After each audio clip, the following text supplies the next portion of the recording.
Throughout college campuses in America and some cities in America, people are saying death to America and death to Israel. What's going on? We'll talk to two women who grew up in Muslim households, and we'll talk to Pastor Stephen Khoury from Bethlehem, Israel. All that and more next on America's Hope.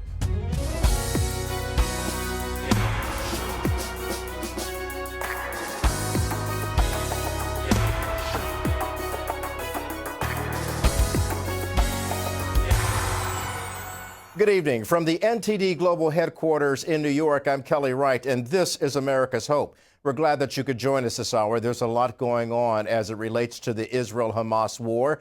As you've seen, there are a lot of college protests going on, and even protests throughout the cities of America, where some people were chanting death to Israel and death to America.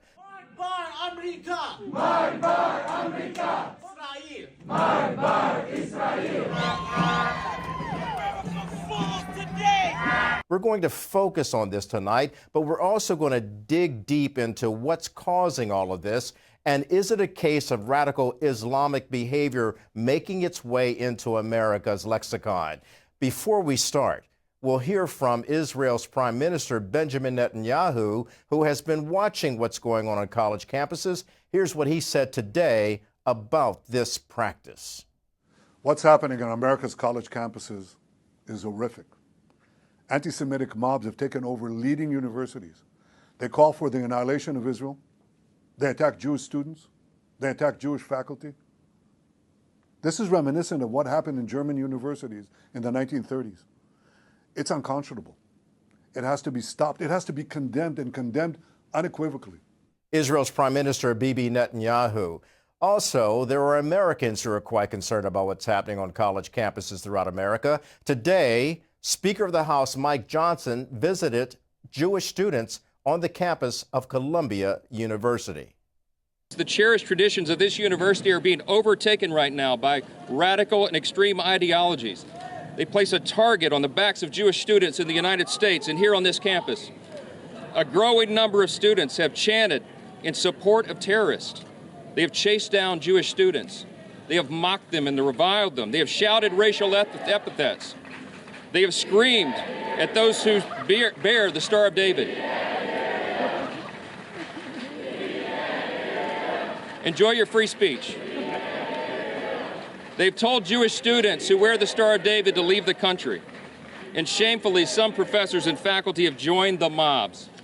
Things have gotten so out of control that the schools canceled in-person classes, and now they've come up with this hybrid model where they will discriminate against Jewish students. They are not allowed to come to class anymore for fear of their lives, and it's detestable. As Columbia has allowed these lawless agitators and radicals to take over, the virus of anti-Semitism is spread across other campuses. By some counts, as many as 200 universities have a similar form of protest right now. At Yale, a Jewish student was stabbed in the eye with a Palestinian flag, and 45 students were arrested. At NYU, pro-Hamas protesters were shouting from the river to the sea. Anti-Israel encampments are popping up at universities all across this country. The madness has to stop. The madness has to stop. And I'm here today joining my colleagues and calling on President Shafiq to resign if she cannot immediately bring order to this chaos. Speaker of the House Mike Johnson talking to Jewish students on the campus of Columbia University. And we'll talk to two people who can bring some enlightenment to us. Two people who grew up in the world of Islam, one from Turkey, the other from Iran. Another guest that we're going to introduce you to tonight is a man who grew up in Bethlehem. He was born in Jerusalem. He's an Arab Christian, a Palestinian, and he's a pastor. And I met with him when I traveled to Israel recently, and I talked to him in Bethlehem about the plight of the Palestinians, as well as the heartbreak that Israelis are feeling in the aftermath of October 7th. My name is Pastor Stephen Khoury. I was born in Jerusalem and grew up in the birth city of Christ, the city of Bethlehem. And what do you do now here in the region in terms of helping people spiritually, and emotionally with what they're confronted with almost on a day in, day out basis, and that's perhaps dissension, division, and now, because of October 7th, fear. When the October 7th happened, the war started, innocent lives were lost. It was natural for us to continue doing what we do, but now it's almost was magnified to almost 100% bigger, because we're preaching love and forgiveness and grace as a Christian message, non-political message. Our message about love, forgiveness. Christ says to love your neighbor as yourself, to love your enemies, love those who persecute you, and so forth. So it was natural, but it was unnatural as well, because constantly, Kelly, in Israel and the Palestinian mainframe. I mean, I was here all my life, grew up here till today, minus a few years going to Bible college. This has been all what I've known growing up. So I've seen bloodshed, body parts growing up, going to school and the bus stops. It's been a part of my reality. But October 7th is different. It hit home for a lot of people. It was a dividing line between friends who are Jewish and Arab friends who grew up together, who go to school together, or who live to go to work together. The majority of Arabs and Jews here work together, not necessarily live together. The tension was different. So we saw it take into action where Christians either went in a closet and hid because they're afraid to speak out, or Christians became more aggressive in preaching and teaching the message of love, forgiveness, and grace. What's your message to the Jewish people that you've grown up with here in Israel?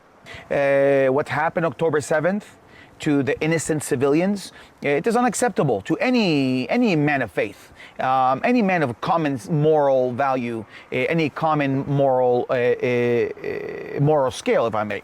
Even many of my Muslim friends and Arab friends who are not, there's a political Islam and there's religious Islam. Those who adhere to the religious aspect of it, who are against violence, and they are against October 7th, but of course they can't speak out, because if they speak out, then it'd be tamed as traitors by the fanatical extremists.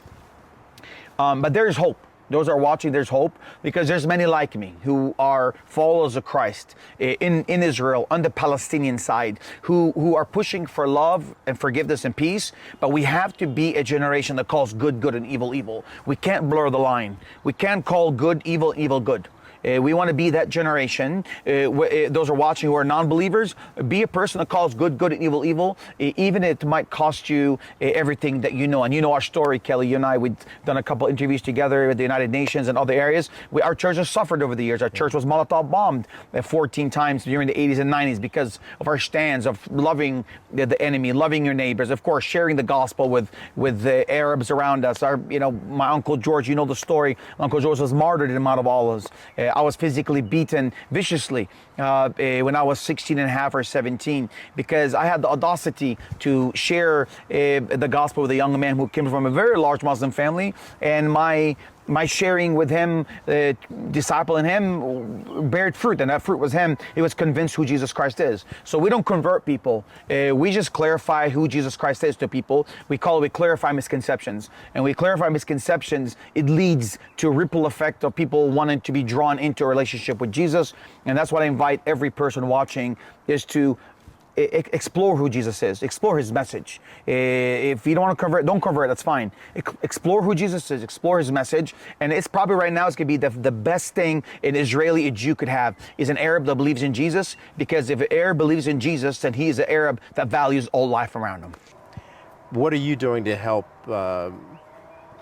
Palestinians in their time of need? Because let's face it, many of them, for example, who live in Bethlehem, who live in Gaza, they go to work in Jerusalem or other parts of Israel where they can get better paying jobs.